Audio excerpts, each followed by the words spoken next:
Allah sallallahu. Baik, selanjutnya adalah kita dengarkan kajian bersama kita Ustaz Imam Ahmad Al-Farisi bagi fadhil mashkura. Sallu ala Muhammad. Allah sallallahu. Assalamualaikum warahmatullahi wabarakatuh. Sebelum kita mulai kajian kita, mari sama-sama kita membaca Ummul Quran Surat Al-Fatihah.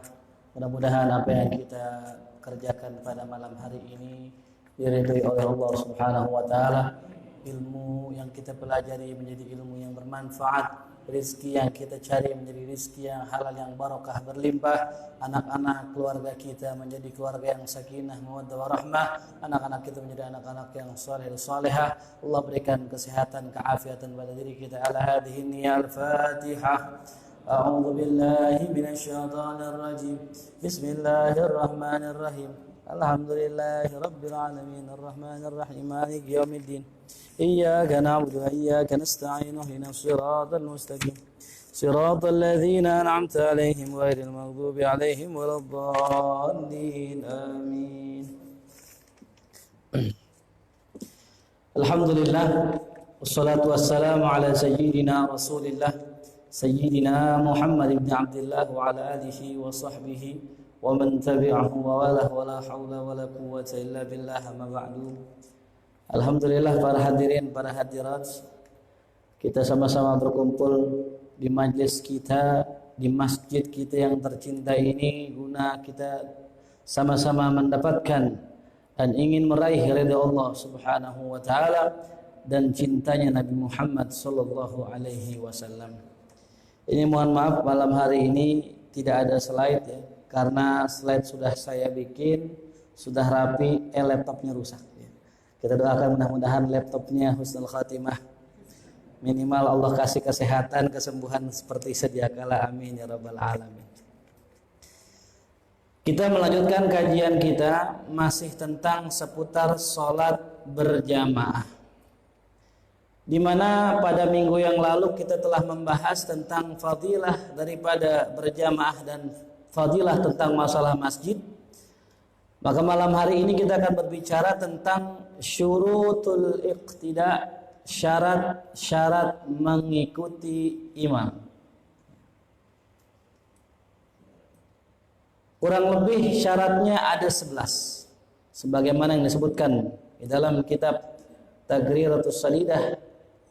Ya.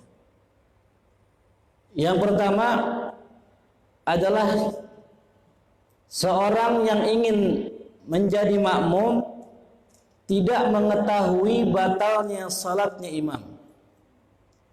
Jadi kalau kita pengen bermakmum kepada seseorang, kita nggak boleh ya, bermakmum kepada orang yang kita yakini batal salatnya. Seperti contoh, kemarin waktu beberapa minggu yang lalu, saya sedang sholat di masjid di pinggir jalan. Ketika hendak pengen sholat, tiba-tiba ada seorang yang dijadikan imam. Saya datang, itu orang jadi imam, saya pengen makmum, ternyata pas sujud, bagian belakangnya kelihatan. Apa namanya? Celengannya kelihatan. Karena bajunya yang terlalu pendek. Nah ini namanya kashful aurat, membuka aurat. Membuka aurat bagi orang, itu termasuk ya, membatalkan sholat. Karena di antara syarat sahnya sholat adalah ya satrul aurah, menutup aurah. Atau mungkin kita lihat seorang imam pakai pecinya kedalaman seperti ini. Di mana di antara syarat sahnya sujud adalah kashful jabhah, menyingkap atau membuka bagian daripada jidat kita. Ustaz, kalau ada orang poninya panjang, ya, mungkin poninya begini, sehingga menutupi jidatnya, apakah sholat tersebut sah? Lihat dulu poninya. Jikalau poninya masih dalam bentuk standar ya, cuman turun dikit doang, atau misal rambut turun begini dah tuh, satu begitu tuh ya, ini sah masih. Tapi kalau seandainya yang turun udah kayak The Beatles tuh, rambut model mushroom ya, yang modelnya apa? kayak jamur sehingga nutupin jidat semua, maka nggak sah sujudnya. Ya. Atau mungkin ibu-ibu lihat di tengah-tengah sedang berjamaah ada sekelompok jamaah ibu-ibu, ada imamnya di tengah.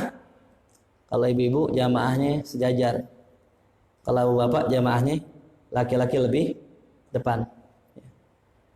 Ternyata pas lihat imamnya mukenanya yang ada gini-ginian itu, apa namanya nih, ada topinya.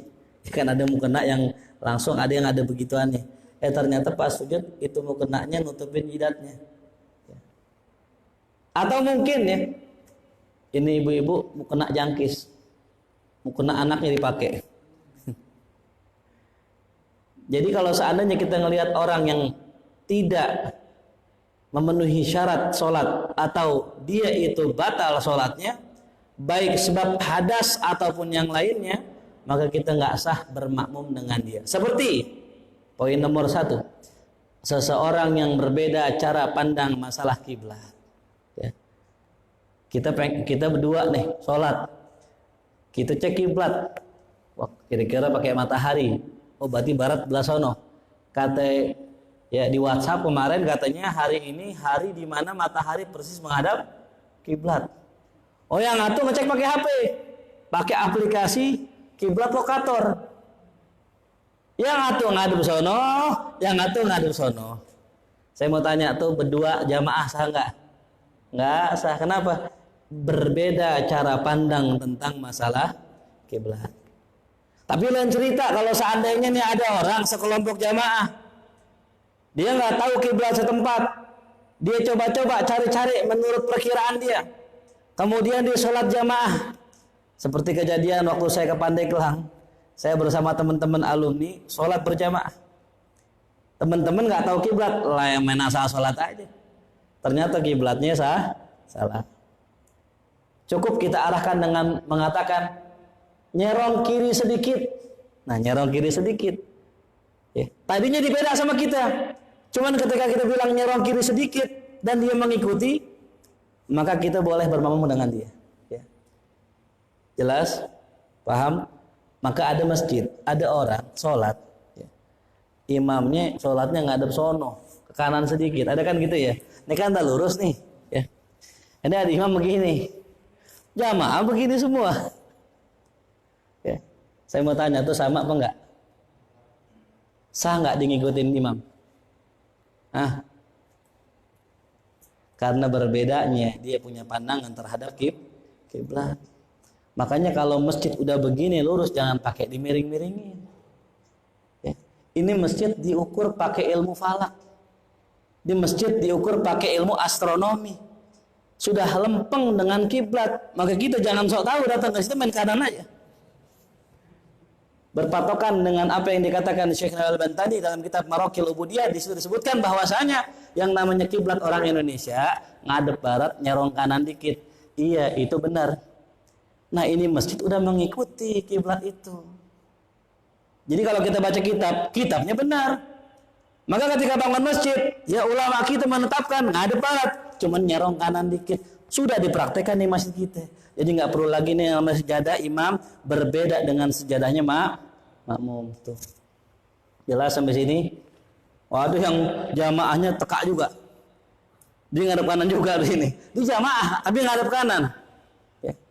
Terus kemudian pas sujud nyundul jamaah yang lain. Akhirnya terjadi sundul lantai. Atau yang kedua, seseorang bermadzhab Syafi'i, makmumnya nih. Imamnya mazhab Hanafi. Satu ketika nih imam ya sebelum berangkat salat bininya cium tangan. Salimah nih kayak Rasulullah. Rasul saking romantisnya mau salat aja nyium istri. Siap mau salat, Bu. Ibu kalau mau salat lakinya nyium enggak, Bu? Nah, minta, Bu, besok. Ya, cium dong kayak Rasulullah. Masya Allah. Kayak ada kisah ya. Ada seorang istri cemburu dengan tetangganya. Karena tetangganya kalau mau berangkat kerja nyium lakinya mulu. Apa kata itu bininya? Ayah, ke tetangga dong tuh berangkat dicium. Oh gitu. Ya, besok lakinya nyium tetangga orang. Ya. Bukan tetangga orang nyium aku maksudnya, bukan tetangga ya. Nah, singkatnya ada seseorang bermazhab Syafi'i menjadi makmum, imamnya mazhab Hanafi. Mau berangkat nih imam cium tangan sama istrinya. Dicium tangan istrinya sama dia. Kan batal tuh dalam mazhab kita, betul? Dalam mazhab kita seorang ya laki-laki dan perempuan yang bukan mahram jikalau bersentuhan dengan kulit baik sengaja maupun enggak sengaja, maka batal hukumnya. Nah, kita lihat imam kita begitu. Dalam mazhab kita batal, maka kita nggak boleh jadikan dia sebagai imam kita. Maka disyaratkan kalau bisa yang jadi imam di masjid orang yang bermadhab Syafi'i, imamnya pun bermadhab Syafi'i. Kalau bisa yang jadi imam di mazhab yang bermazhab Hambali, imamnya pun mazhab Hambali. Jadi mengikuti, jadi enak sholatnya. Ya kan kalau seandainya imamnya mazhabnya Hanafi, ketika misalnya sholat subuh berjamaah, imamnya kunut gak? Enggak, jamaahnya kunut. Atau sebaliknya, imamnya Syafi'i, mazhabnya Hanafi, belakang imamnya. Imamnya kunut, jamaahnya nggak ada yang amin, diam semua. Tuh. Maka ini merupakan suatu aturan, ya, yang mana ini merupakan bagian daripada etika dalam beribadah. Ya, saya katakan etika, dosa sih enggak, etika. Jadi kita kalau menjadi ulama, menjadi ustadz, menjadi pengajar, mengajarkan orang kampung sesuai dengan madhab yang dianut di situ. Gitu. Jangan yang lainnya. Nanti jadi kisruh. Contoh, dalam madhab kita masalah aurat, dalam pendapat yang ashah, pendapat yang lebih kuat, mengatakan bahwasanya dengkul ame pusar kan bukan apa? Aurat. Selama ini ada orang menganggap bahwasanya dengkul sama pusar aurat itu benar. Dalam versi yang lain. Dalam versi yang lebih kuat, pusar ame dengkul bukan aurat. Karena sabda Rasulullah mengatakan, ya, ma baina surrah war rukbah, antara pusar dan dengkul aurat. Pertanyaan kita, pusar sama dengkulnya aurat bukan? Karena Rasul mengatakan antara pusar dan aurat.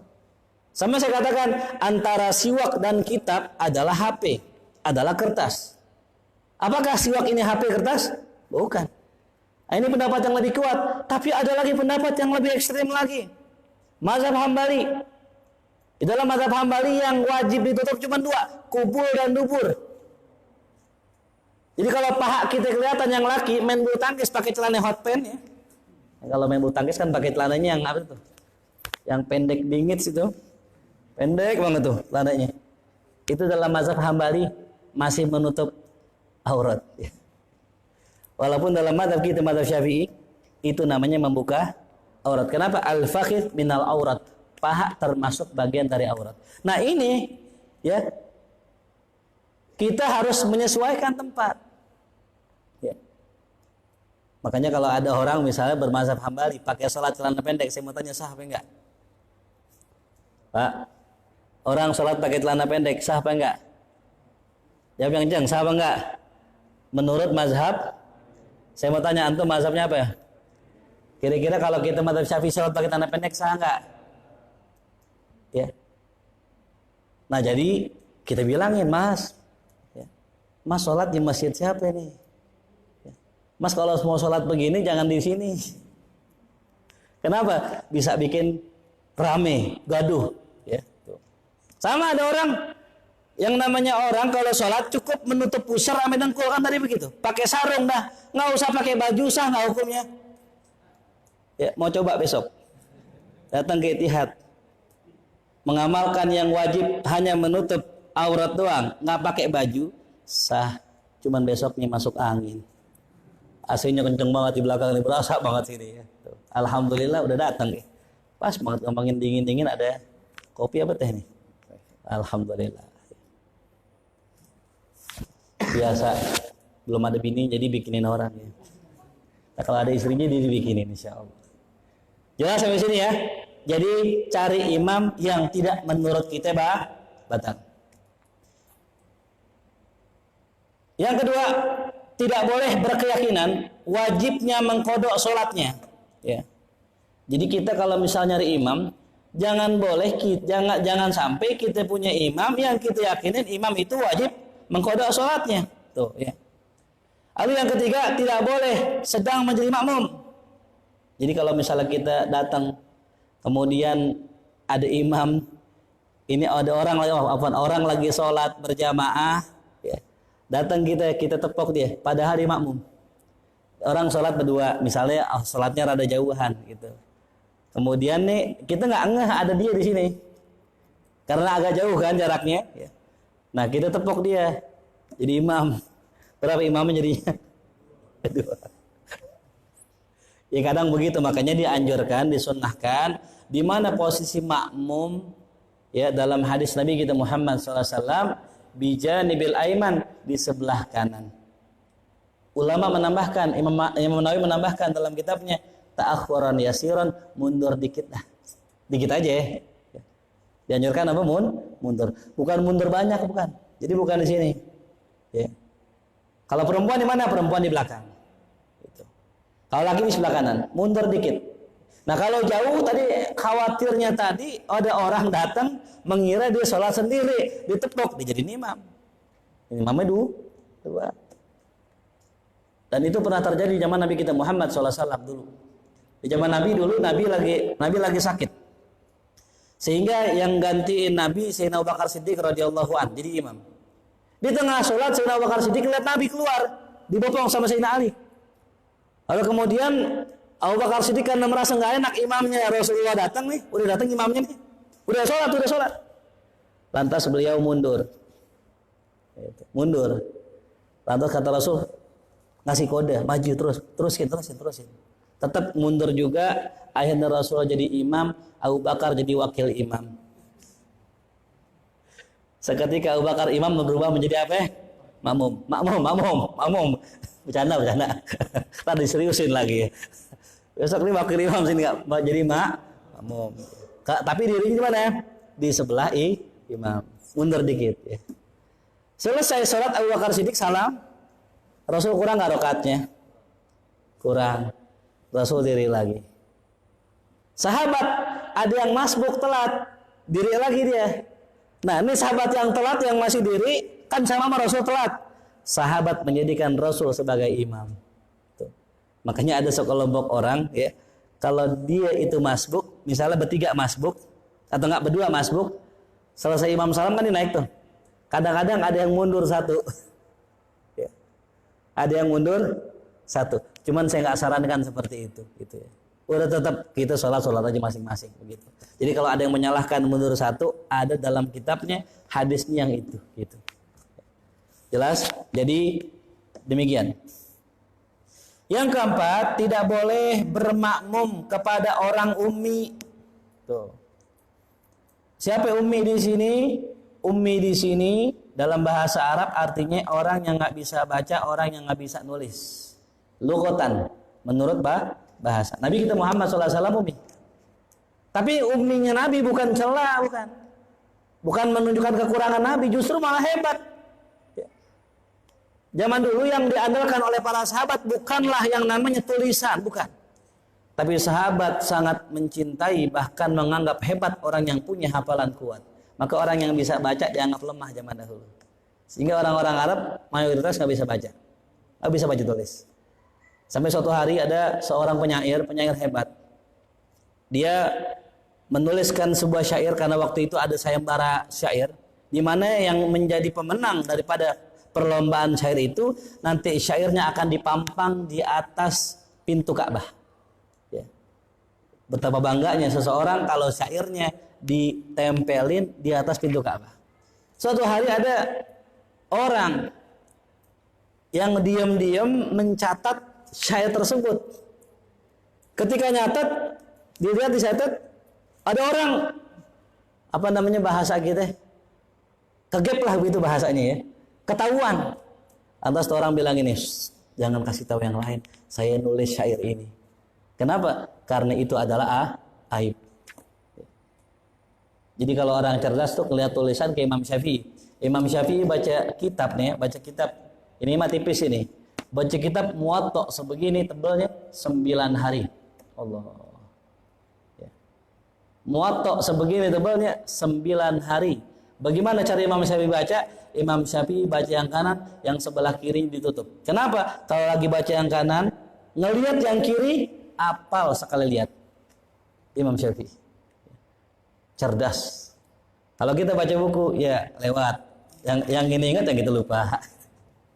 Ya jauh dah kita Imam Syafi'i. Ya. Jadi demikian kehebatan Imam Syafi'i. Nah, jadi yang dimaksud ummi di sini adalah imam yang tidak bisa baca Quran atau baca Qurannya banyak kesalahan yang fatal. Ini yang paling penting. Sering banget terjadi di masjid mushola kita, imamnya bacaan Qurannya fatal. Maka siapakah yang paling berhak jadi imam? Nomor satu catat.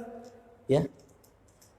Afqahuhum, yang paling pinter fikihnya. Ya. Ahli ilmu sholat. Menguasai. Kalau seandainya kejadian imamnya rokaatnya nambah, bagaimana hukumnya? Bagaimana ini? Kalau begini gimana? Kalau begitu gimana? Nah, dia yang pertama. Yang kedua, ini imam harus aqra'uhum, yang paling bagus bacaannya, yang paling benar bacaannya. Seandainya ada dua orang, yang satu ahli fikih, yang satu ahli fikih, maka cari yang mana bagusan bacaannya. Kalau seandainya ada satu orang ahli fikih, satu orang ahli fikih, yang satu baca Qurannya bagus, yang satu pun sama bagusnya, cari yang paling tua yang mana. Umurnya sama, yang satu tua juga, yang satu tua. Cari yang bininya banyakkan. Cari yang bininya banyakkan. Yang satu bininya dua, yang satu bininya dua. Cari yang anaknya banyakkan. Jelas ya? Jadi berpengaruh gak tuh? Berpengaruh. Ya. Makanya kenapa semakin banyak seorang istri, semakin banyak bebannya. Semakin layak jadi imam. Jangankan atuh, dua jadi sanggup begitu. Insyaallah min ahlil khair. Nah, mohon izin menjalankan tromol ya, tafadhal, mari sama-sama kita siapkan infak terbaik kita, mudah-mudahan dibalas, diganti oleh Allah Subhanahu wa taala dengan balaskan yang berlipat ganda. Amin ya rabbal alamin. Nah, ini tadi ya perlu kita tulis yang namanya imam terbagi dua. Satu, imam sholat negara. Yang kedua, imam sholat di perkampungan kayak kita di Itihad. Ya. Jadi yang namanya imam negara, imamnya negara, imam Indonesia. Ya. Jadi kalau ada acara event besar senasional yang imam dia itu wajib sempurna ilmu fikihnya, wajib sempurna ilmu qiraatnya, wajib sempurna akhlaknya. Ini orang perfect dah pokoknya. Ya. Karena dia adalah imam negara, dipilih, diseleksi langsung. Ya, negara profesor udah pasti. Adapun imam kampung enggak. Ngomongnya pakai paling bagus, paling ngerti, paling bagus akhlaknya, pakai paling ya. Nah, berarti kalau seandainya ada 4 orang, 4-4-nya cadel, nggak bisa mengucapkan huruf ro. Bagaimana? Maka cari yang cadelnya mendingan. Kan ada yang ulel melingkel. Nah, itu udah lamnya banget, ulel melingkel. Udah nggak bisa ro. Ada yang ulel, agak mendingan nih ulel. Udah Ar-Rahman nggak apa-apa. Maka selamanya yang namanya orang cadel nggak bisa imam kecuali kepada yang cadel juga. Ya. Kalau mau nggak cadel lidahnya tarik aja tiap hari, tarik. Kalau kata teman saya dulu, ya, kalau mau punya hidung mancung, hidungnya tarik-tarik begini. Dulu saya pesek masa kecil saya tarik-tarik, pancung juga, bener juga. Ya kali-kali mungkin kalau seandainya pakai apa namanya senam lidah gitu ya, lihat aja di YouTube nanti adik-adik. Jadi kalau seandainya ada yang cadel, pilih yang paling bagus. Nah makanya pertanyaan begini, Ustadz di kampung saya imamnya jelek. Sering orang komen begitu. Ustadz imam kita begini Ustadz, bacanya nggak bener. Balikin apa? Ente imam dah. Bener gak? Ente yang imam, maju. Bisa nyalain orang doang. Ada imam jelek nggak apa-apa, jelek kalau seandainya dia itu paling bagus di situ. Paham? Jadi dia imam jelek menurut kata kita. Emang paling bagusnya itu ya itu udah sah kok sholat kita. Misal sekampung kita imamnya semuanya bacanya Ya Rabbil ngalamin. Semuanya ngalamin gitu bahasanya. Yang ini ngalamin, yang ini ngalamin, yang ini ngalamin. Jadi pengalaman semua udah. Maka imamnya boleh ngalamin. Kalau seandainya semuanya apa? Ngalamin. Tapi kalau bisa, masa sih nggak ada barang hatu yang bisa benar gitu. Nah, ini kesalahan kita. Pemilihan imam dari dulu bukan berdasarkan ilmu, tapi berdasarkan tahta kerajaan masjid. Jadi masjid ini kalau wakaf siapa ya? Wah, masjid wakaf Haji Fulan misalnya, maka yang akan jadi imam keluarganya Haji Fulan doang. Orang baru kagak bakal pakai. Orang baru nggak bakal jadi imam. Kenapa? Karena yang boleh jadi imam hanya keluarga masjid. Betul-betul. Ini salah ini. Ya. Ini kalau diusik-usik pernah ya diusir. Kita ngusik nih, udah kholas. Pelajaran buat kita. Makanya saya senang sama Ittihad. Kenapa? Imamnya dipilih. Digaji kalau perlu biar rajinan dikit ya. Imam kan kalau nggak digaji kadang-kadang begitu. Zaman sekarang kan begitu. Saya ke Depok, datang ke Depok, sholat di Depok, azan sendiri, qomat sendiri, sholat sendiri. Lah ke masjid pahalanya jamaah nggak? Ya kagak, emang sholat sendiri. Emang gak ada orang. Tapi dengan kita menggaji imam, ya, insya Allah jamaah pun enak rasanya. Habis sholat isya di sini, wah imamnya bagus, masukin tuh kotak amal tuh, biar besok imam digaji lagi. Ngaji itu. Artinya ada apa? Saling ta'awun 'alal birri wat taqwa. Nah, maka tadi kesalahan banyak orang di kampung kita menyalahkan imam, tapi dia nggak bisa ngerubahnya. Nah, makanya ya perlu kita perhatikan. Nah, bagaimana salah yang bisa menyimpang? Yang pertama kesalahan ada dua. Namanya kesalahan jali dan khafi. Lahan namanya. Lahnul jali besar, walahnul khafi, kesalahan yang ringan, yang kecil ya. Nah, kalau lahnul jali, kesalahan besar, ini fatal, bisa berakibatkan satu, kalau baca Quran haram, dosa. Kalau jadi imam bisa batal ya. Nah, kalau yang khafi enggak ya. Kalau khafi dimaklumi ya. Nah, bagaimana yang jali? Kita lihat kesalahan yang pertama, yang A tuh, bergantinya suatu harokat menjadi harokat lain. Ibdalu harokatin biharokah. Ganti harokat dengan harokat lain. Contoh, Alhamdulillahi Rabbil Alamin Ar-Rahmanar Rahim. Atau Iyyaki ni'bidi atau Iyyaku siratal ladzina an'amtu.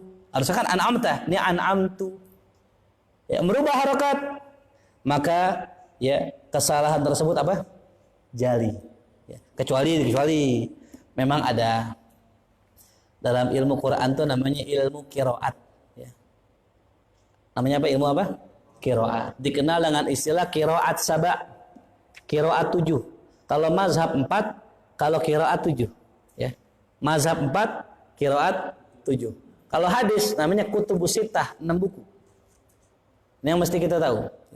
Nah, ada beberapa bacaan yang kalau kata kita salah, tapi ternyata ada bacaan lain. Sebagai contoh, wa imra'atuhu hammalatal hatab. Benar salah? Hammalatal, benar salah? Sama nggak dengan Quran yang kita baca? Sama. Ada imam, wa imra'atuhu hammalatul hatab. Nah, kata gitu salah. Ternyata dalam qiraat lain ada. Tuh ya. Jadi jangan dulu menyalahkan kalau kita nggak punya ilmu. Bisa jadi ini imam benar.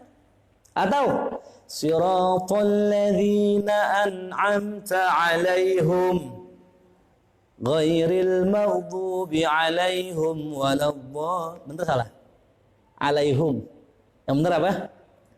Alaihim. Tapi ada qiraat yang membaca alaihum. Nah, tinggal kita lihat imamnya siapa. Kalau imamnya ahli qiraat, dia baca ngaco-ngaco, biarin dah. Emang dia punya ilmunya. Ada imam ngaji kagak, taklim kagak, belajar kagak, baca alaihum udah salah. Makanya kata ulama, ketika ada orang menafsirkan Quran dengan pendapatnya sendiri nggak pakai ilmu, man fassara Qur'ana bi ra'yihi. Siapa orang yang menafsirkan Quran dengan pendapatnya sendiri nggak pakai ilmu, ya, in kana shawaban fa akhta, sekalipun benar salah. Atau kama qala Rasulullah. Ada orang nih baca Quran, ditafsirin sendiri, dimaknain sendiri sama dia, sok-sok ngerti. Ternyata apa yang disampaikan sesuai dengan apa yang dikatakan ulama tafsir. Sama. Kata Nabi, kalau seandainya dia benar, itu pun salah. Karena dia nafsirinnya untung-untungan. Kagak pakai apa? Begitupun sama. Kita baca Quran, kali-kali aja benar nih. Maliki yaumiddin. Wah, kalau bacanya pendek, nggak baca mali, tapi maliki yaum. Ada maliki yaum bacanya pendek. Cuman memang orang nggak pakai ilmu, nggak pakai guru, nggak pakai belajar, dia baca begitu salah. Begitu. Ya. Jadi kalau ada orang, ya, jadi imam bacanya menurut kita salah, lihat orangnya. Kalau ustadz, kalau kiai, kalau emang ahli baca Quran, udah biarin aja, urusan dia ya Allah. Kita nggak ngerti ilmunya. Tapi kalau ada orang yang memang nggak bisa baca Quran, ataupun imam yang biasa-biasa aja, kemudian dia itu tanya dulu, klarifikasi. Kalau baca gini, gitu. Jangan sampai kita ketemu sama orang begitu. Ada kejadian dulu, ada orang bodoh, pura-pura pintar. Orang bodoh pura-pura pintar. Bagaimana caranya? Nih, pakai sorban. Antum kalau mau kelihatan pintar, datang ke masjid bawa sorban, pakai gamis. Orang udah cium tangan manggilnya Ustaz. Wah, Ustaz. Bukan Ustaz, Ustaz. Ustaz. Orang zaman sekarang begitu. Manggil, Tat, mau nanya Tat. Oh, nanya Tat. Ustaz. Panggilnya Tat. Satu ketika di Yaman ada orang pura-pura pintar. Ya. Karena di pura-pura pintar, suatu hari dites. Orang sih husnuzon, dia orang benar, orang pintar. Kemudian ada yang meninggal. Pas meninggal disuruh ngurusin dia jenazah. Ini orang yang pura-pura pintar, bagaimana kagak ngerti bagaimana ngurus jenazah, diputer sono tuh jenazah, diputer sini tuh mandiin. Tapi dibilang ini, jangan ada yang masuk. Saya sendirian aja. Wow, kenapa? Takut ketahuan. Mandiinnya di pinggir kali, ya. Lagi diputer-puter, diputer sono, puter sini, tuh jenazah nganyut. Waduh, emang orang dasar pinter ngakal-ngakalin orang emang. Dia keluar, mana jenazahnya Pak? Ya Allah, ini orang-orang soleh. Barusan jenazahnya diangkat malaikat.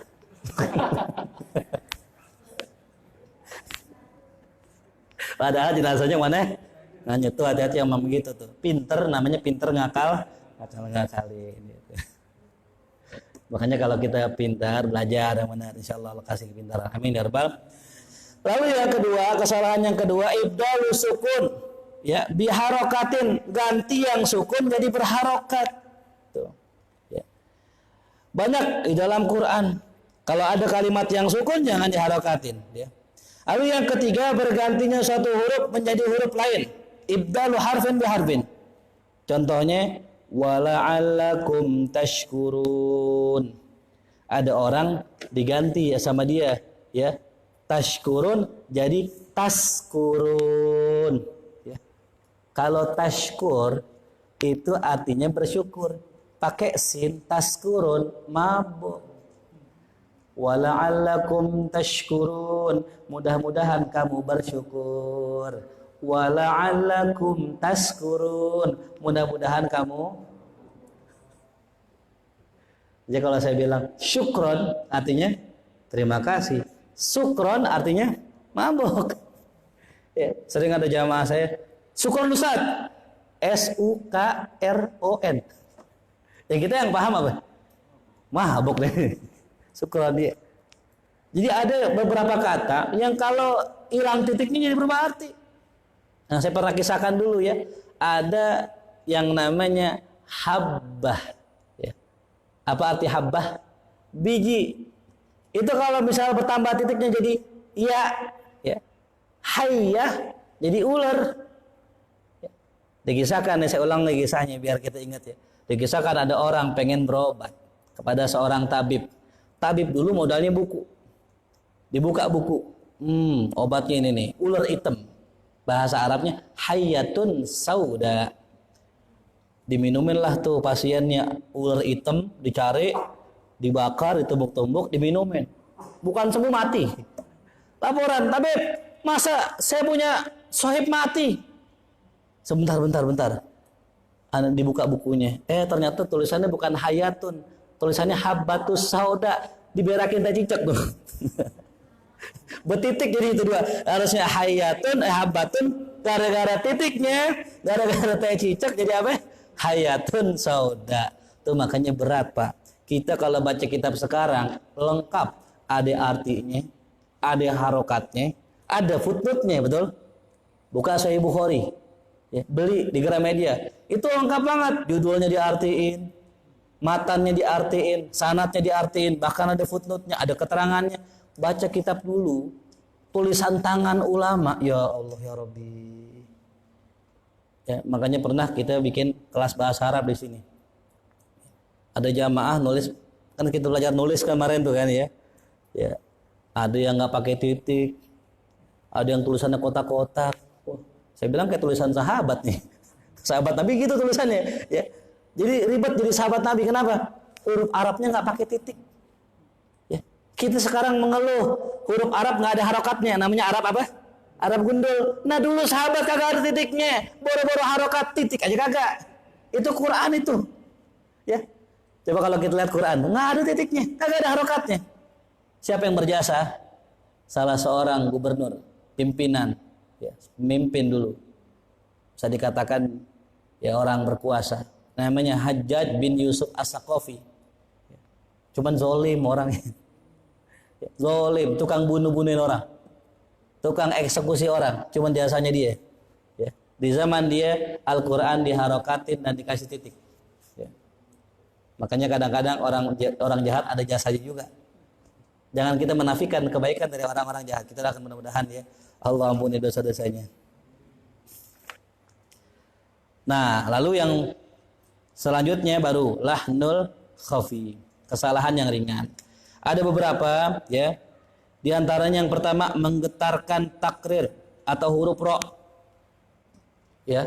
Jadi kalau huruf ro itu jangan gitu. Alhaakumut takatsur. Harusnya kan alhaakumut takatsur. Ya ra ri ru bau Allahu akbar. Bukan Allahu akbar. Ada yang sakit gitu. Bau. Allahu akbar. Allahu akbar. Takut-takut ro-nya begitu. Yang benar Allahu akbar. Bau. Ya, ingat jangan sampai salah, bukan bau. Ada yang Allahu akbar. Sejak kapan kaf berubah jadi aj? Caci. Asalkan kakiku. Ya, yang benar kayak Bang Roma. Rika ka. Itu benar banget itu. Makanya Bang Roma termasuk orang yang paling bagus mengucapkan makhraj huruf. Sehari-harinya ngomong begitu. Assalamualaikum. Terlalu. Nah itu udah tajwid itu.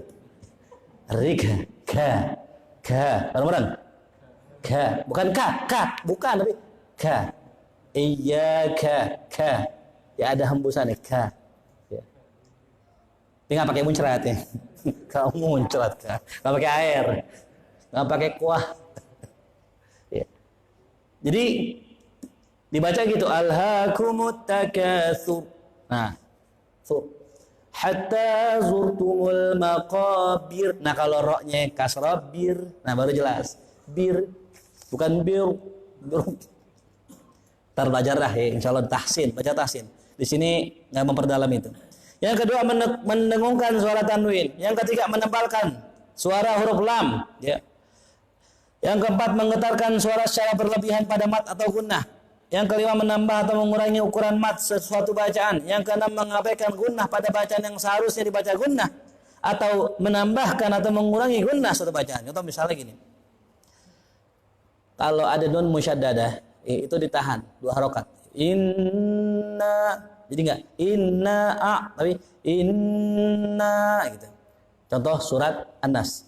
Qul a'udzu birabbin nas. Tahan. Malikin nas. Enggak. Qul a'udzu birabbin nas, malikin nas. Ditahan. Nah, ada orang enggak baca begitu, enggak pakai ditahan. Itu khafi, ringan. Artinya enggak menjadi batal gitu. Yang terakhir, melafalkan harokat secara tidak jelas. Misal mengucapkan dhammah tapi dibaca ke arah fathah. Contoh gini, ya. Alaihim. Barang-barang ada orang baca alaihim. Itu antara he sama him nyampur, ya. Alaihim. Kan ada he gitu kan. Ya kan bener? Hahi. Makanya kalau baca him, ya him itu alaihim. Ya, bisa nggak ada alaihim. Nah kalau seandainya ada orang baca begitu masih khafi. Ya. Masih apa? Khafi. Nah itu mengenai masalah lahan khafi. Lanjut lagi tentang syarat ngikutin. Yang kelima, tidak boleh lebih depan daripada imam dalam posisi sholat. Gimana caranya? Caranya mundur sedikit dari imam. Seukuran tidak sejajar dengan imam. Kenapa sejajar? Sejajar dengan imam laki-laki hukumnya makruh. Dalam mazhab Syafi'i ya.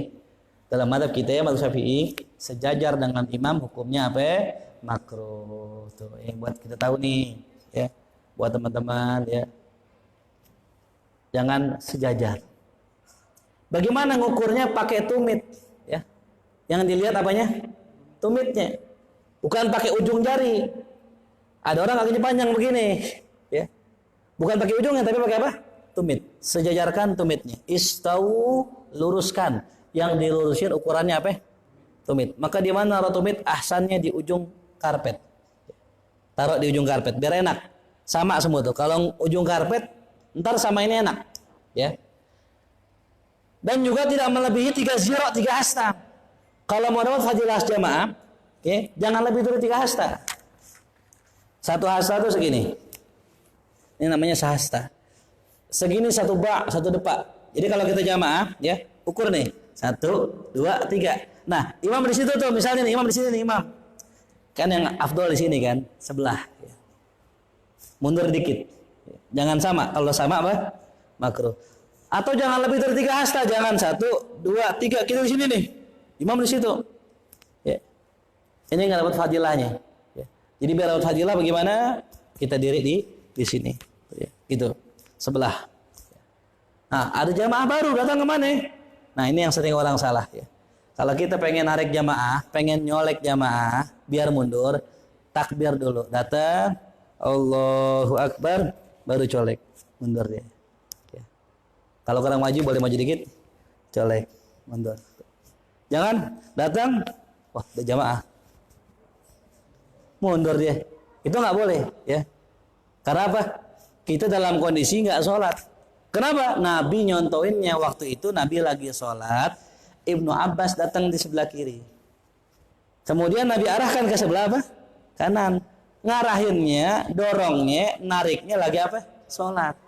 Gitu. Jadi takbir dulu, baru nyolek. Jelas sampai sini? Ya. Yang kedua, ketika seseorang laki ingin sholat, maka berdiri sebelah kanan imam. Jangan kiri. Perempuan belakang. Lalu apabila ada orang lain datang, maka berdiri sebelah kiri. Ya, sebelah kiri. Ya, 2 nih formasinya. Nah, nanti kemudian ya, setelah itu imamnya maju. Imam maju, jamaah merapat. Begitu. Atau yang tadi saya bilang, suruh apa tadi? Suruh mundur. Atau ya, jamaahnya yang mundur. Gitu. Imam kan nggak bisa maju karena mentok. Itu jamaahnya yang mundur, gitu. Ya. Jelas? Jadi intinya kalau datang kanan, terus kemudian apa? Kiri. Kanan, kiri. Kanan, kiri. Jangan kanan, templang sebelah kiri nggak ada. Jadi kanan, kiri. Usahakan sejajar. Ya. Jadi saf itu nggak templang kanan semua, tapi juga ada kirinya. Gitu. Yang ketiga, apabila jamaahnya perempuan, maka imamnya sejajar. Ya. Ini kadang-kadang ada juga yang nggak ngaji, emang nggak ngaji udah nggak pernah sholat ya. Imamnya kayak laki-laki, salah ya. Dan terakhir, dalam posisi ini tumit makmum tidak boleh melebihi dari tumit imam. Nah, jadi kalau misalnya seandainya sejajar, kan tadi makruh tuh, ya. Nah, kalau seandainya maju, nah itu dipertanyakan, batal bisa jadi sholatnya itu. Ya. Lalu yang keenam, syaratnya adalah mengetahui perpindahan gerakan. Ya, rukun imam. Dia bisa tahu imam bagaimana geraknya. Baik dengan melihat langsung atau mendengar suara mubalik. Nah, ini kondisi kalau mubalik kayak begini. Dulu kan nggak ada speaker, ya. Maka yang namanya jamaah hanya dengar makmum, ya, hanya dengar imam lewat apa? Suaranya doang. Nggak mungkin jamaah di bawah dengar suara imam. Nah, bagaimana? Nanti di tengah-tengah ada mubaliknya. Di tengah-tengah sono. Di antara pemisah antar ruangan. Mubalik itu yang menyampaikan suara imam. Imamnya Allahu Akbar. Entar yang sono Allahu Akbar. Entar yang belakang baru ruku. Semakin panjang semakin banyak mubalik, ya. Jadi nanti diperbolehkan seseorang menjadi apa? Mubalik, penyampai imam. Nah, kalau sekarang, ya, itu sebenarnya udah canggih karena udah ada. Nih. Tapi kan kadang-kadang pernah kejadian lagi sholat Jumat mati. Ya. Mati lampu atau apa namanya? Listriknya turun. Nah, bagaimana solusinya? Kita yang ngerti ilmu di tengah-tengah kita kencengin suara kita, biar yang di bawah, ruang bawah kedengeran. Jangan sampai kita udah ngaji, kita udah belajar, akhirnya jamaah nggak kedengeran juga di bawah. Nah, ini sehingga putus. Ya. Maka sampai-sampai ulama dahulu saking hati-hatinya mensyaratkan tangganya kudu begini nih, kayak Ittihad. Ya. Jadi jangan sampai jamaah tuh dibikin tangga muter. Kalau dibikin tangga muter, nanti jamaah mau pindah tempat susah. Atau mungkin mau ngelihat gerakan orang sholat susah. Maka untuk agar dilihat orang sholat, maka dibikinlah kayak begini. Biar kalau begini dikit udah kelihatan jamaah, gitu. Kalau tangganya muter, jamaah nggak kelihatan ke atas. Bagaimana bentuknya modelnya? Nah, itu ulama dulu. Ya. Nah, ulama sekarang katanya gini, ya, termasuk melihat walaupun pakai TV, gitu. Dengan syarat masih segedung. Ya. Jadi kalau kita di bawah pakai CCTV, kan ngelihat juga tuh jamaah di atas masih sah, gitu. Ya. Kalau ulama dulu nggak sah. Kenapa? Ini gedung nggak ada jalur khusus naik ke atas. Ya. Makanya beberapa masjid yang memang rantai satunya begini, lantai 2-nya ke atas biasanya agak ngablak depan itu, bikin ngablak, sengaja emang, biar jamaah atas lihat bawah. Gitu. Nah, sekarang ada yang modelnya jamaah atas tutup sama sekali. Nggak kelihatan bawah. Masih diperbolehkan dengan syarat pakai apa tadi? TV atau minimal apa? Suara. Gitu. Cuman kan tadi beresiko, ya. Kalau mati gimana? Kelar udah selesai, gitu. Kemudian yang ketujuh, harus sama-sama berkumpul dalam masjid, ya. Atau jaraknya kira-kira 300 jarak jika berjamaah di luar masjid. Jadi jangan sampai ini jamaah imam di sini sholat berdua, imam di sini jamaah di luar. Enggak sah, ya. Lalu yang kedelapan, harus berniat mengikuti imam, ya, dengan lafaz usolli fardhu maghribi makmuman, gitu. Yang kesembilan, harus serasi sholat keduanya. Nah, didinya jangan sampai imam sama makmum nggak serasi nih. Imam rukuk, makmum sujud. Udah ngantuk kali dia langsung. Atau kejadian begini, karena perempuan pakai sitar, imamnya baca surat sajadah, ya, langsung apa imamnya? Allahu Akbar, makmumnya perempuan ruku. Kan kagak nyambung ini. Makanya adab, di antara aturan, memang sih nggak mesti, itu mengajarkan jamaah, ngasih tahu jamaah bahwa kita akan baca surat sajadah, biar jamaah siap-siap, gitu. Para jamaah, nanti insya Allah saya akan baca surat Al-Alaq, nanti di akhir surat kita akan melakukan sujud tilawah, maka jangan ada yang ruku, ya, gitu. Baru, ya, wasjud waqtarib, sujud, naik ke atas. Jamaah nggak keliru. Pernah kejadian nggak? Karena memang lagi baca sholat tarawih, bacanya setiap malam sejuz, kebetulan lewat sajadah, imamnya nggak ngingetin, yang di atas ruku, yang di bawah sujud. Pas bangun Allahu Akbar, lah kok ngasami Allah, perempuan batal semua. Makanya usahakan imam kudu bijaksana. Kalau gerakan takbir intikal itu tergantung gerakannya. Kalau bangun ke sujud, panjangan dikit, ya. Allahu Akbar. Biar jamaah tahu, oh ini sujud. Duduk pendek-pendek, jangan yang wajah. Habis sujud, Allahu Akbar, duduk. Jangan sampai duduk di antara dua sujud panjang nih. Allahu Akbar. Jamaah diri. Emang sholat lagi bengong kan? Ini banyak di diri. Kan begitu bener kan? Pernah nggak begitu? Emang pikiran lagi kosong, duit hilang. Kunci motor nggak ketemu di mana di kepala puyeng. Akhirnya kan sholat asal ikutin gerakan imam aja. Imam baca panjang, gue diri. Pernah ada begitu jamaah? Ya. Pas tahiyat akhir, imamnya bangunnya panjang takbirnya. Allahu Akbar. Udah jamaah udah begini nih, udah begini. Turun lagi deh. Naik turun lagi. Kan nyiksa jamaah. Makanya imam yang cerdas, dia akan baca takbir intikal sesuai dengan gerakannya. Kalau diri ke sujud dibaca panjang, duduk dibaca pendek, sujud dibaca pendek. Kalau diri lagi dibaca panjang lagi, begitu. Ya. Menyesuaikan. Nah yang nggak sunnah, banyak orang baca gini nih. Diri dia. Sami Allahu liman hamidah, kan yang sunnah gitu. Yang nggak sunnah di ruku nih, udah ruku baru Allahu Akbar. Allahu Akbar.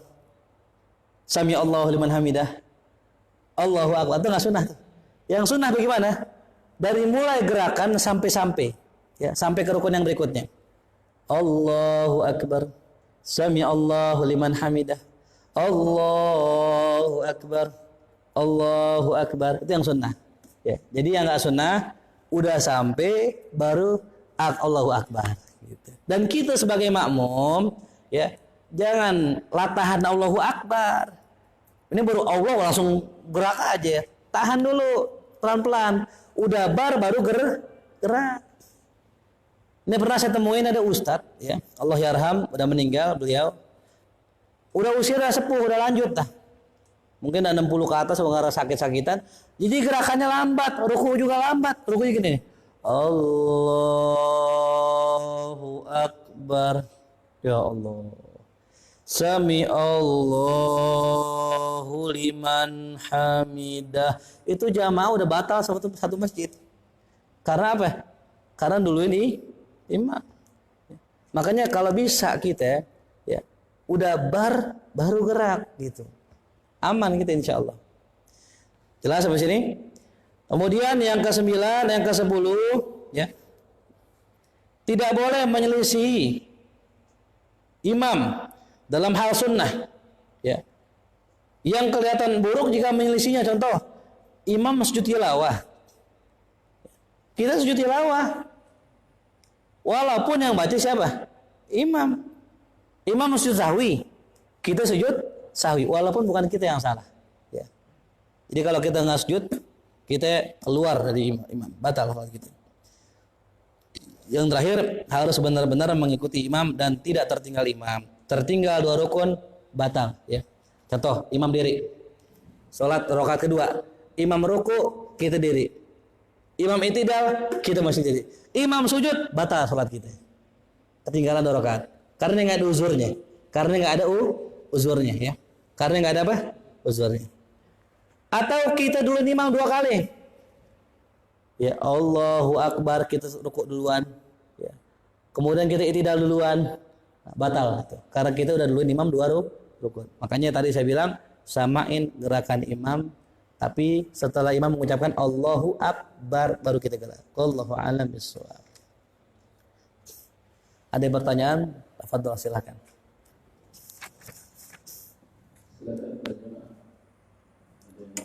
Bismillahirrahmanirrahim.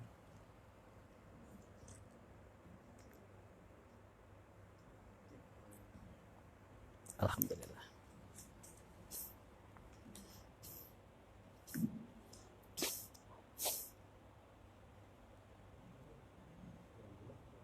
Assalamualaikum Apa? warahmatullahi Iya. wabarakatuh. Waalaikumsalam warahmatullahi wabarakatuh. Kalau dalam satu kampung atau RW belum ada pasangan yang hafiz Quran untuk jadi imam, itu bagaimana ya kalau nggak ada hapus satu itu? Apakah kena dosa semua atau batasannya apa lagi? Saya juga kurang tahu. Sebab imam itu biasanya bacanya ya juz 30 yang 10 ke bawah dulu gitu. 10 ke bawah yang seringnya gitu. Yang kedua, ketika sholat jadi imam, makmumnya yang satu udah di sebelah kanan, yang masuk di sebelah kiri 2 orang. Jadi benar-benar hampir sejajar semua. Itu gimana cara untuk ini ya? Kalau lagi kami kosong jadinya. Atau kalau beliau baca Ya. itu aja. Terima kasih. Waalaikumsalam. Yang pertama, hukumnya menjadi hafidz Quran, hukumnya sunnah. Ya. Sunnah ya. Hafidz Quran hafal 30 juz. Sunnah. Yang wajib hafal surat Al-Fatihah. Itu yang wajib. Fardu ain, setiap orang wajib. Orang Islam bersyahadat wajib hafal surat Fatihah. Satu Quran 30 juz, hukumnya sunnah. Nah, makanya kalau nggak ada pun nggak apa-apa. Bagusnya diadakan gitu ya. Makanya setiap tempat ya tadi saya bilang usahakan ada satu orang yang hafal Quran. Insya Allah Quran akan terjaga. Dan itu ada janji Allah Subhanahu Wa Taala. Tapi kalau nggak ada pun nggak masalah ya. Karena di beberapa kampung ada juga yang nggak ada hafiznya, sama sekali nggak ada. Gitu. Yang penting orang bisa baca Fatihah dengan baik dan benar. Tuh. Saat di kampung saya ada orang baca Fatihahnya bagus, benar, tajwidnya benar. Man baca surat setelahnya salah semua, nggak apa-apa. Nggak dosa nggak. Ya. Cuman ya kalau dia nggak belajar dosa. Gitu. Tetap yang namanya belajar hafiz Quran hukumnya sunnah. Bagus ada, nggak ada pun nggak apa-apa. Yang jelas yang wajib apa tadi? Al-Fatihah dengan baik dan benar. Yang kedua masalah imam. Kalau ada imam tadi, contohnya kasusnya imam di sini, makmumnya sebelah kanan. Di sebelah kirinya 2 biji langsung gitu ya. Imamnya maju. Kan tengah kosong, yang kanan melipir ke kiri. Yang kanan geser ke kiri. Jelas ya? Kalau dia ngerti, kalau enggak ya yang ngerti ke kanan. Yang kiri ke kanan. Ya kalau nggak ngerti udah begitu. Namanya nggak ngerti kan ya. Makanya kudu ngerti ya. Kudu apa? Kudu paham ya. Nah kalau seandainya misalnya gini, kita ngerti nih, kita belum sholat ya, kita pengen sholat, masuk ke yang kosong, geser dikit nggak apa-apa, suruh geser aja nggak apa-apa ya. Paham nggak? Jadi kita lakukan celah kosong ya. Maka pernah saya begini kejadiannya. Ini kosong di sini nih, tengah-tengah. Sof pertama mungkin 3 sof kali ya. Nggak ada yang ngisi, nggak ada yang geser, nggak ada yang maju kan begitu. Kan pilihan cuma 2. Kalau nggak geser, yang belakang maju. Cuman enakan yang geser karena geser cuma selangkah. Kagak ada yang geser, nggak ada yang maju. Saya di belakang langsung merobos ke depan. Saya isi langsung. Ya, boleh begitu. Maaf Ustaz, apakah boleh imam melakukan kedua-duanya? Boleh. Kan tadi saya katakan, Rasul ketika melihat Ibnu Abbas sedang diri di sebelah kiri, Rasul langsung kasih kode. Contoh begini, saya sholat. Kosong nih. Saya colek aja gini. Boleh. Tarik minggir di sini. Kan kode namanya kan? Ya, kode gitu enggak gini, jamaah sini. Colek begitu. Jangan nengok. Ya. Begini aja. Tuh. Ntar kemari, boleh, sah, bahkan itu yang dianjurkan ya. Sebagaimana Rasulullah. Cuma kadang-kadang ada orang nggak paham juga, udah begini-gini, nggak penting paham. Ntar gini, apa sih bang? Apa sih bang? Lu sholat tadi geser sini, gitu. Apa sih bang? Dia nggak paham, makanya kan kudu ngaji gitu ya. Jelas ya. Jadi kalau geser boleh gitu ya. Baik, ada lagi yang nanya? Baik, fadhal silakan. Bismillahirrahmanirrahim. Assalamualaikum warahmatullahi wabarakatuh. Waalaikumsalam warahmatullahi wabarakatuh. Ustaz mau nanya, tapi dua tadi. Boleh ya? Yang pertama ini Ustaz, kalau kita jual beli emas, tapi sistemnya PO, jadi duit transfer dulu, tapi barangnya mungkin sekitar 14 hari kerja baru dikirim, itu hukumnya gimana saja? Ya. Sama yang kedua itu tentang masalah dropshipper ya. Jadi kita kayak di Tokopedia atau Bukalapak itu kan kita ada usaha orang lain, kita copy paste lah barang orang, terus kita jualin, jadi kita cuma sebagai perantara aja, jadi barang dari A langsung ke C gitu. Nah, walaupun kantor ke kita dulu gitu, itu hukumnya gimana saja? Gitu aja sudah. Terima kasih. Assalamualaikum warahmatullahi wabarakatuh. Waalaikumsalam warahmatullahi wabarakatuh. Yang pertama tadi kita kalau seandainya beli sesuatu, ya, duitnya udah sampai barangnya belum, itu boleh-boleh aja, sah-sah aja. Itu sama kayak kita beli tiket. Ya. Pernah beli tiket? Mesen di pesawat, ya naik pesawat kan tiket dulu kan? Bayar nggak? Kapan barangnya kita dapat? Jasanya kita dapat? Ya entar gitu ya. Jadi nggak apa-apa kalau kita beli emas, duitnya dulu, barang yang jelas barangnya yang nyesek habis bayar barangnya nggak sampai.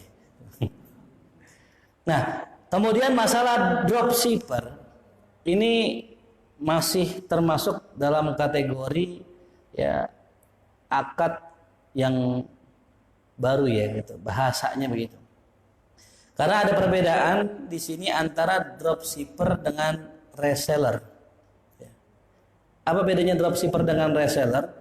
Kalau reseller orang itu udah menjadi bagian, ya, udah rekanan, ya. Itu halal jelas. Nah, adapun dropshipper, ya, ini menurut sebagian ulama dikatakan haram. Ya. Ini yang pendapat yang ihtiyatnya ya. Karena barang nggak sama kita, ya. Nah makanya tapi mazhab Hanafi masih membolehkan gitu, asalkan orang yang jual tadi masih tahu ciri-ciri barang secara umum dan globalnya, gitu. Jelas ya. Jadi umumnya mazhab jumhur mengatakan haram dropshipper. Tapi ada yang membolehkan, mazhab Hanafi. Cuma dengan syarat ini orang tahu betul barangnya. Jangan-jangan dia nggak tahu barangnya. Dia nggak tahu bagaimana gedenya, kecilnya barang, apa bagus apa enggak, dijual aja haram gitu. Jelas ya. Jadi reseller itu boleh, ulama membolehkan. Kalau dropshipper, jumhur mengatakan haram. Ahsan kita nggak pakai itu. Selagi bisa dropshipper, silahkan. Di sini banyak kok ya, jangan jual-jualan. Kalau mau jadi reseller boleh juga. Ada lagi yang lain? Allah. Ada yang mau bertanya?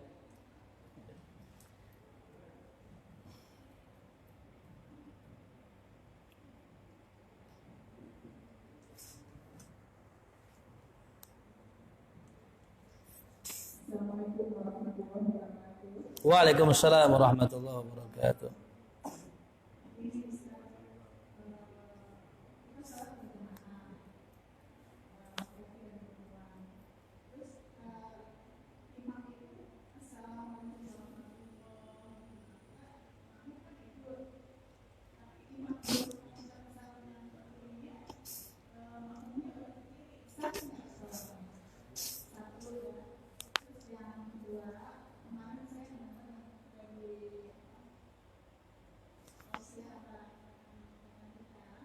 Siapa Bu?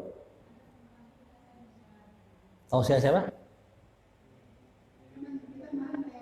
Oh Rewani.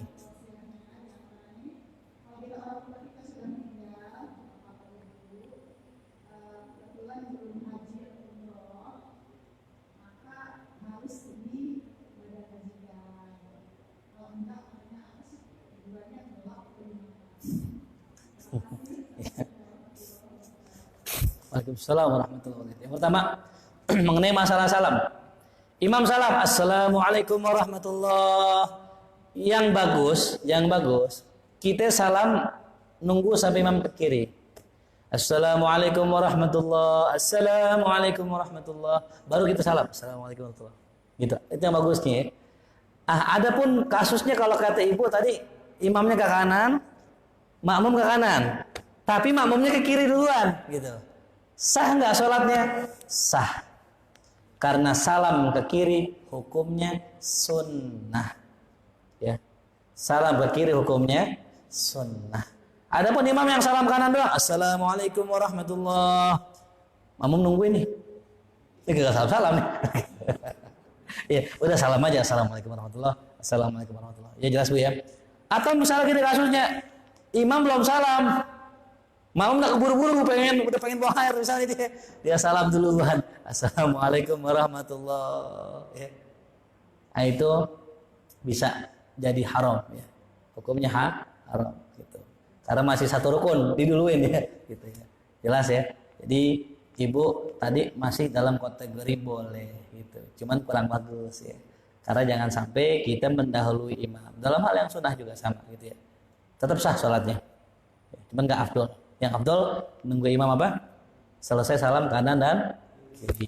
Nah, perlu kita ingat kalau jamaah sholat jenazah ya, itu imam salamnya beda. Assalamualaikum warahmatullahi wabarakatuh.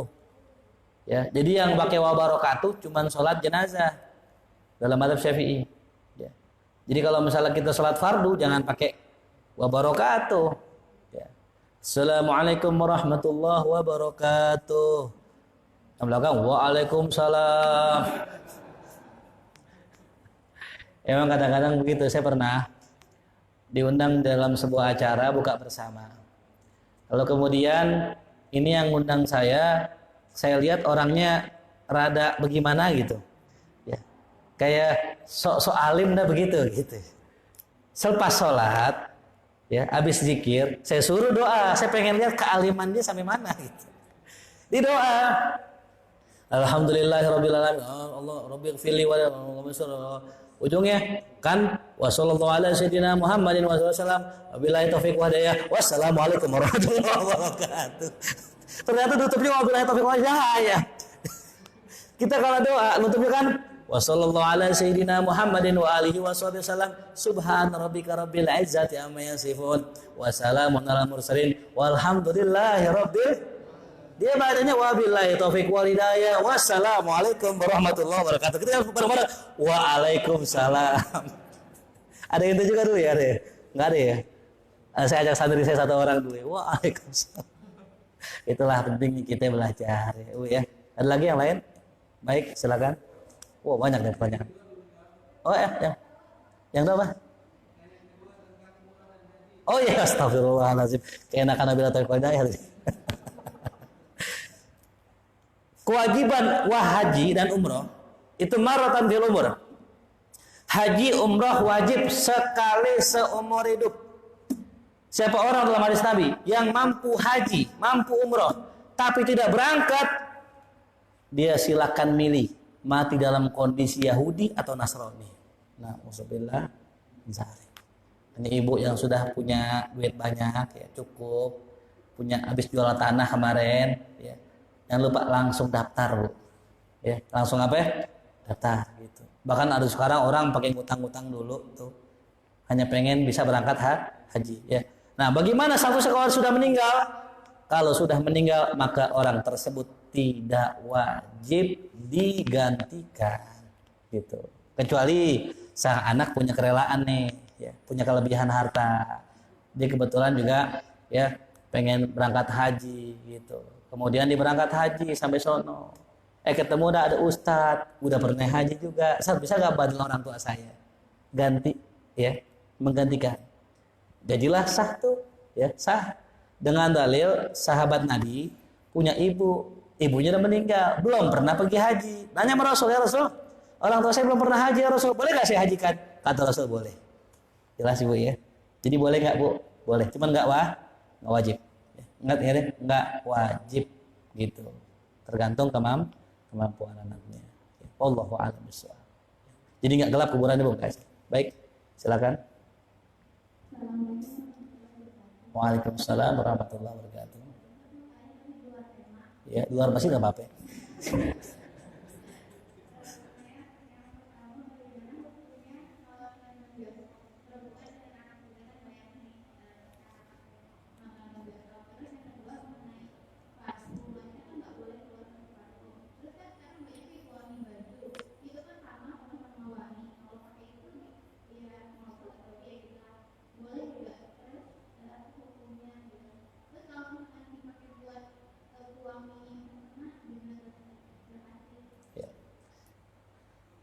Yang pertama tentang masalah nonton bioskop ya. Asalnya nonton bioskop itu adalah perkara mubah. Nonton bioskop sama nonton YouTube sama-sama satu, lihat yang ditonton. Kalau yang ditonton hal-hal yang vulgar, maka haram jelas ya. Walaupun di YouTube tetap haram. Karena yang ditonton ya hal-hal yang tidak selayaknya ditonton. Ya, jelas ya. Jadi tergantung apa ini? Tontonannya gitu ya. Jadi kalau tontonannya masuk ke bioskop, ini tonton film Sayyidina Umar, oh cakep itu. Gitu ya. Jelas. Jadi lihat sama kayak kita ya main ke kafe. Di kafe ada musiknya, bagaimana kan denger aja musiknya. Kalau di kafe itu masih banyak orang yang bener ya umum lah gitu, nggak masalah gitu. Lalu yang kedua mengenai masalah minyak wangi. Minyak wangi tadi saya katakan, sebagaimana minggu lalu, orang yang perempuan pakai minyak wangi, terus tercium oleh laki-laki, dan dia sengaja emang mengumbar wangi itu dosanya kayak zina. Ya. Jadi kalau kita mau memperwangi mukena atau apapun, usahakan minyak wangi jangan terlalu kentara, gitu ya. Kecuali sesama perempuan. Kalau sama perempuan nggak apa-apa, gitu ya. Kalau di sini kita kan interaksinya kan laki perempuan, interaksi di kita di sini. Kalau di Yaman mungkin iya kali. Kalau di Yaman interaksi laki perempuan sulit. Bahkan di Darul Mustafa tempat Habib Umar itu ada asrama laki, asrama perempuan. Penghubungnya itu dijaga oleh yang satu laki-laki, yang satu perempuan. Dan keduanya ini suami istri. Karena nanti mau berhubungan, lain lewat dia berdua ini yang suami istri gitu. Saking sebegitu susahnya. Maka dikatakan perempuan di Yaman nggak lihat laki kecuali dua. Bapaknya mah saudaranya, udah itu doang. Gitu. Saking banget penjaganya. Jadi kalau di kita karena umumnya kita secara interaksi dengan laki-laki, apalagi di kantor, usahakan minyak wanginya jangan terlalu wangi gitu ya. Jelas? Jadi kalau bisa jangan sampai tercium lawan jenis kita gitu. Usahakan bagaimanapun ya gitu. Kalau mau beli bisa lewat saya nanti. Saya aja ke condet. Saya nggak jualan, saya nggak jualan. Baik. Yang laki-laki mau tanya tadi. Ya. Mik. Yang di belakang belum tadi, yang di belakang ya? Boleh tak satu lagi yang di belakang. Habis ini.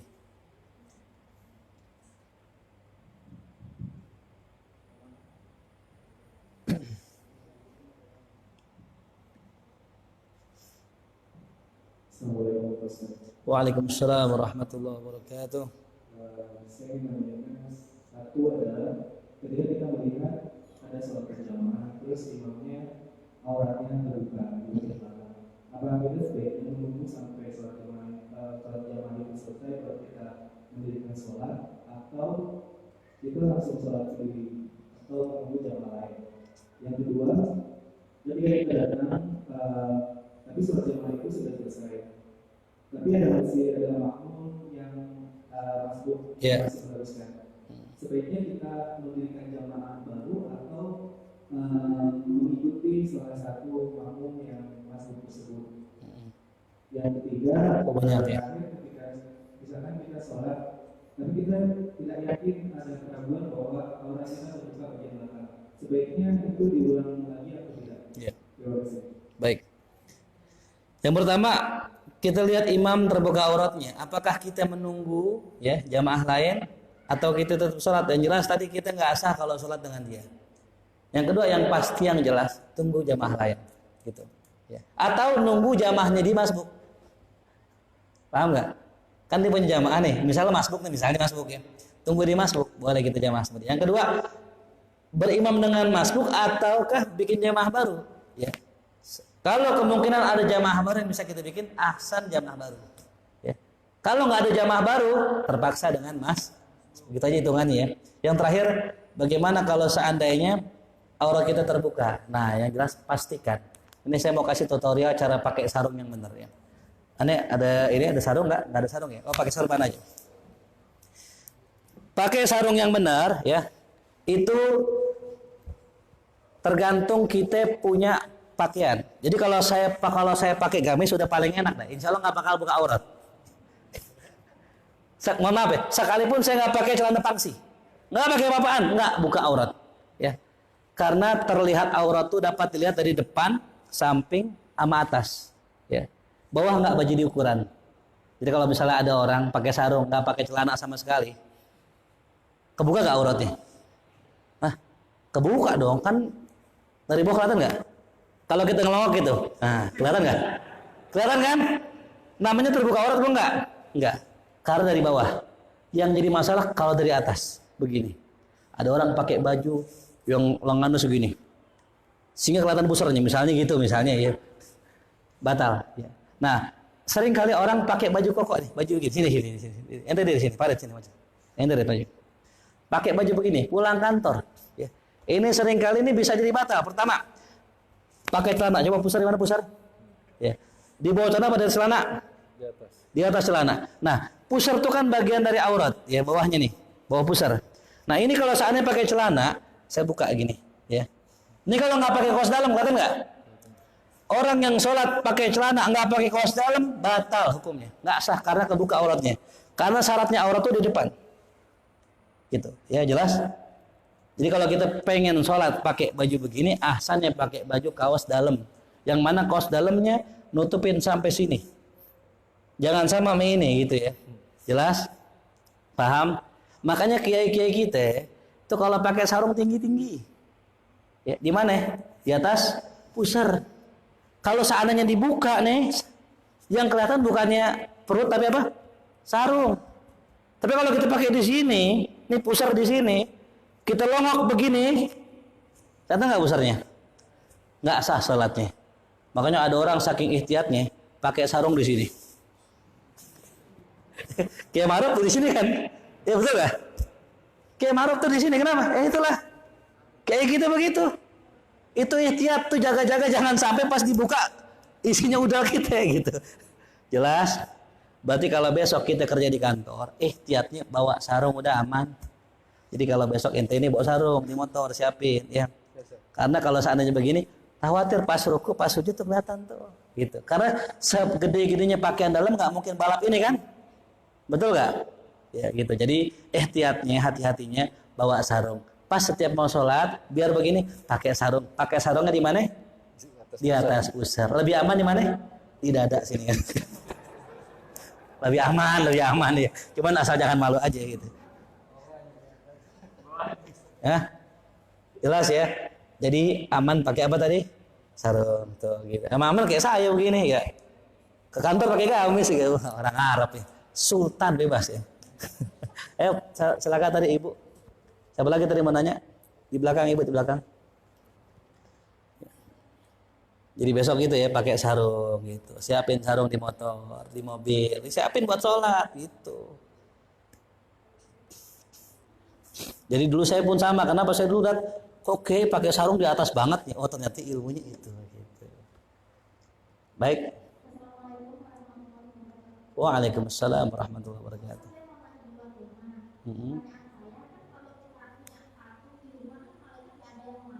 Patung apa? Upin Ipin.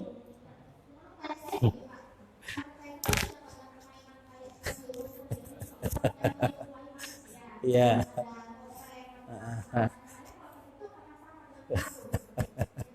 Iya. Waalaikumsalam warahmatullahi.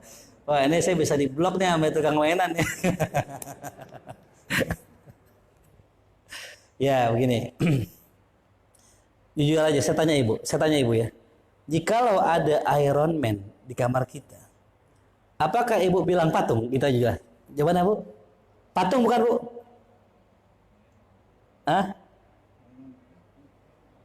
Patung apa mainan? Jemaah? Spiderman, patung mainan. Apa bedanya patung mainan? Kalau patung nggak bisa digerak-gerakin, ya. Patung hanya ngejogrok, bahasanya gitu. Kalau mainan bisa digerak-gerakin, bisa bu, digerakin mainannya bu. Bisa Spiderman-nya bergerak, ya. Bisa sholat bu Spiderman-nya. Ajak sholat jamaah tuh. Tumpukin Iron Man imamnya, Spiderman jamaahnya. Jadi kalau mainan boleh, jelas. Kalau mainan boleh, ya nggak boleh apa bu? Patung, benar patung. Apa sih patung? Nah patung itu yang nggak bisa digerak-gerakin. Patung itu yang kalau kita bilang bukan mainan, begitu kita aja bilang kan, mainan kan begitu ya. Jelas ya? Nah, ya silakan.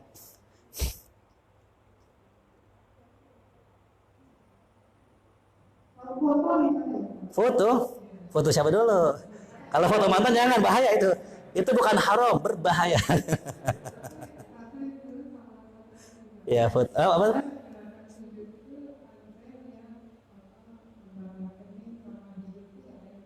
Siapa? Kakinya nempel, Bu? Ini nggak nempel, ini. Ya. Iya.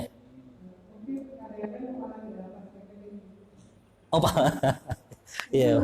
Ya, baik. Pertama foto. Bagaimana hukum masalah foto? Foto itu bukan menciptakan makhluk. Foto itu hanya pantulan. Jelas ya, Bu? Jadi kalau seandainya ada foto di rumah kita, sah foto. Walaupun ada ulama dari Saudi yang mengharamkannya, gitu. Kendati pun ulama Saudi mengharamkannya, Raja King Faisal, Raja Kang Salman. Ya, kita kalau umroh kan ke hotel yang paling gede apa tuh siapa, Bu? Raja Salman, anaknya Muhammad Salman tuh, ya. Jadi kalau di kita mazhab kita membolehkan masih foto, ya. Nah, tapi khilafiyah tuh masalah foto jadi tua tuh. Ya. Karena satu penipuan. Ya. Yang tua udah putih, udah keriput, diedit jadi baru. Itu namanya apa, Bu? Penipuan. Kenalan dah tuh. Duda sama janda, yang janda aplikasinya dimudahin, yang duda udah tua dimudahin juga. Kan sama-sama ketipu tuh. Pas dateng gue ketemu lah, ini siapa ini? Ya. Ahsan jangan ikut-ikutan dah, ya itu. Yang kedua, mengenai masalah jamaah yang jidat ame hidungnya nggak ngetuk. Jidat hukumnya wajib, Bu. Kalau hidung sunnah. Kenapa sunnah? Untung sunnah, yang PC kasihan. Hidung belesep ke dalam ini. Pas sujud nyari hidung susah banget. Nah, makanya hidung sunnah, jidat wajib. Nah, bukan pala, bukan, ya. Apa sih jidat? Jidat itu definisinya adalah ini dimulai dari tumbuhnya rambut. Jadi kalau ada orang sujud bisa di sini, tidak sah sujudnya. Ya. Jadi batasannya apa nih? Tumbuhnya rambut. Ustaz, bapak saya palanya pitak, Ustaz, bagaimana? Sampai belakang, ya. Kira-kira aja dah. Ngukurnya kalau masih normal, coba semua begini, 4 jari gini. Tangan kita di sini. Kalau masih 4-nya ini nyentuk tuh, yang atuk nyentuk alis, yang atuk nyentuk rambut, masih normal. Ya, jadi ngukurnya begitu. Pala botak lontos, bagaimana ngukurnya ini? 4 begini, ya. Jelas Ibu, ya. Jadi kening itu 4 gini, ya. Coba ada nggak yang lebih, ya? Kalau yang lebih berarti tandanya faktor U, ya. Jadi kalau jidat wajib, hidung apa, Bu? Sunnah. Ngentuk jidat wajib, nggak ngentuk batal sholatnya. Wallahu a'lam bishawab. Udah mungkin ya, ada setengah. Baik, satu lagi. Oh, terakhir.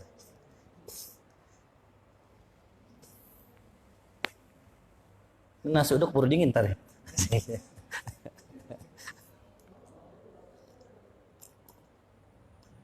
Alhamdulillah. Waalaikumsalam warahmatullahi wabarakatuh.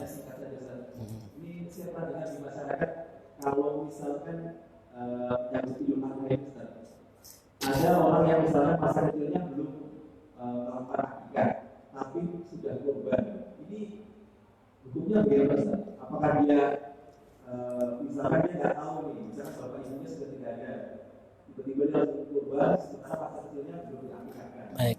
Atau misalkan orang yang sudah tahu masa kecilnya belum diakikahkan Tapi di korban. sudah melakukan kurban, sebaiknya mana yang kedua dilakukan? Baik. Karena dua-duanya belum. Ya, baik. Itu saja. Terima kasih. Assalamualaikum warahmatullahi wabarakatuh. Waalaikumsalam. Yang pertama, kurban hukumnya apa?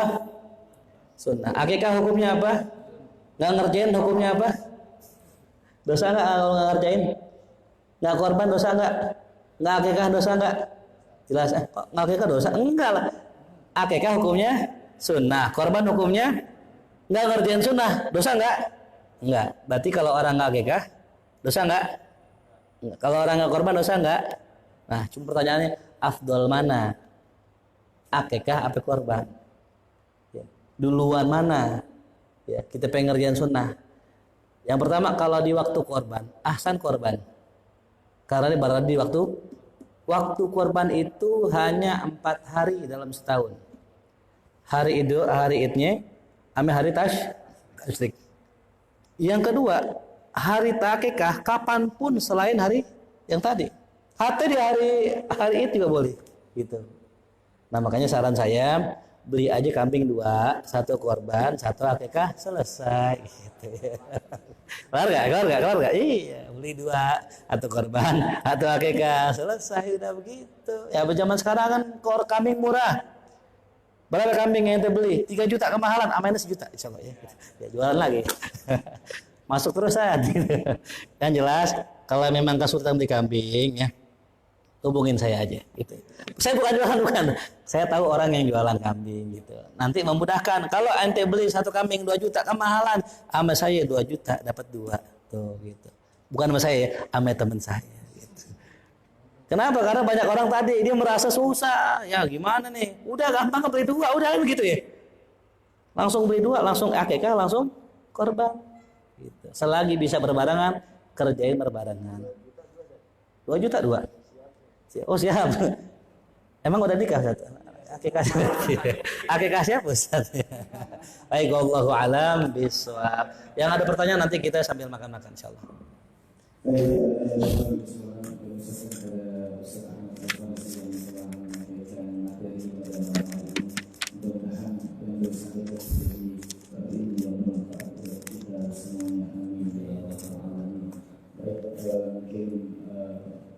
Jamaah yang belum menanyakan biasanya Ustaz membuka sesi kedua yang nanti dibawa pada saat jamuan makan. Maaf kalau sudah menyediakan jamuan makan di lapangan futsal yang memang insya Allah seadanya, tapi insya Allah banyak keberkahan.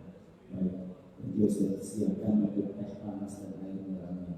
Sekali lagi kami ucapkan jazakumullah ahsanal jazaa kepada jamaah yang masih istiqomah hadir di majelis sholawat al-Ihad setiap malam Jumat, dan harapan kami dari Pengurus Masjid Al-Ihad jamaah sekalian bisa membantu mensyuarakan kajian-kajian terutama majelis sholawat al-Ihad yang diadakan setiap malam Jumat, diajak temannya, keluarganya, sahabat untuk meramaikan majelis sholawat al-Ihad dan guru kita Ustaz Ahmad Al-Farisi.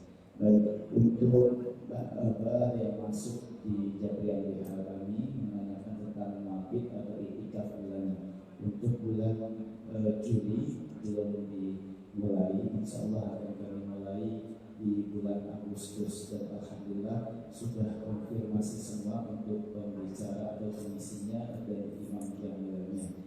Insya Allah tanggal 24 dan 25 Agustus. Kajian malam kisah bersama Kiai Haji Dr. Haris Akam.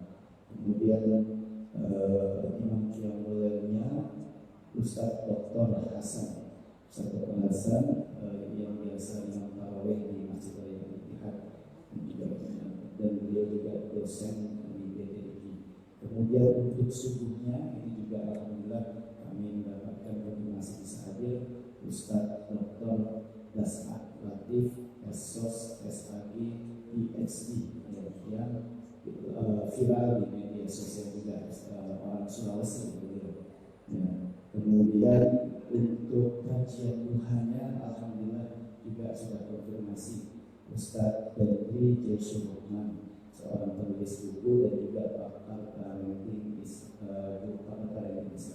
Itu informasi yang dapat kami sampaikan, mudah-mudahan bermanfaat, dan jika ingin mengikuti update informasi terkait kegiatan di Masjid Al-Ittihad bisa dilihat di media sosial Facebook maupun Instagram Masjid Raya Al-Ittihad. Baik, sekali lagi kami ucapkan terima kasih dan juga mohon maaf apabila ada kekurangan dalam pelayanan. Kami ucapkan terima kasih untuk kajian pada malam hari ini. Para jamaah, mari sama-sama kita baca suratul Fatihah, mudah-mudahan hajat kita kabul Allah Subhanahu wa taala. Allahumma tajina bil husnul khatimah, mengucapkan la ilaha illallah Muhammadur Rasulullah. Hadiniya al-Fatihah. A'udzu billahi minasy syaithanir rajim. Bismillahir rahmanir rahim. Alhamdulillahi rabbil alamin, arrahmanir rahim, maliki yaumiddin. Iyyaka na'budu wa iyyaka nasta'in. Ihdinas siratal mustaqim. صراط الذين أنعمت عليهم غير المغضوب عليهم ولا الضالين الله بحق الفاتحة بسر الفاتحة بكرامة الفاتحة افتح لنا أبواب الخير واختم لنا بالخير اللهم انفعنا بما علمتنا وعلمنا ما ينفعنا وارزقنا علوما تنفعنا في الدين والدنيا والآخرة ربنا آتنا في الدنيا حسنة وفي الآخرة حسنة وقنا عذاب النار وصلى الله على سيدنا محمد وآله وصحبه وسلم والحمد لله رب العالمين اللهم صل صلاة كاملة وسلم سلاما تاما على سيدنا محمد الذي تنحل به العقد وتنفرج به الكرب وتكتب به الهوي وتنال به الغيب